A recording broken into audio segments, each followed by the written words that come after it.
Chlapík sa kúpe v jazere, keď ho zrazu niečo začne strašne ťahať za gule. Z hlbín sa ozve +2 alebo -2. Chlap nechápe, ale stále ho to silnejšie ťahá pod vodu, tak zakričí +2. Ťah povolí a chlapík v pohode dopláva k brehu. Ale keď vylezie z vody, zistí, že má 4 gule. Tak skočí do vody, že keď ho to začne znova ťahať, tak zakričí -2 a bude to v pohode.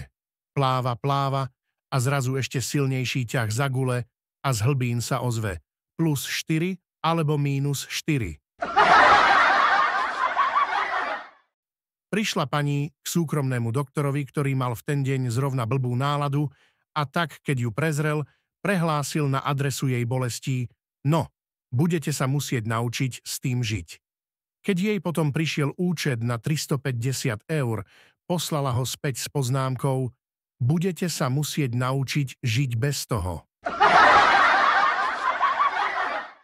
Lekár v ordinácii hovorí blondínke: na vašu nespavosť vám dám také lieky, že po nich zaspíte, ako keď vás do vody hodia.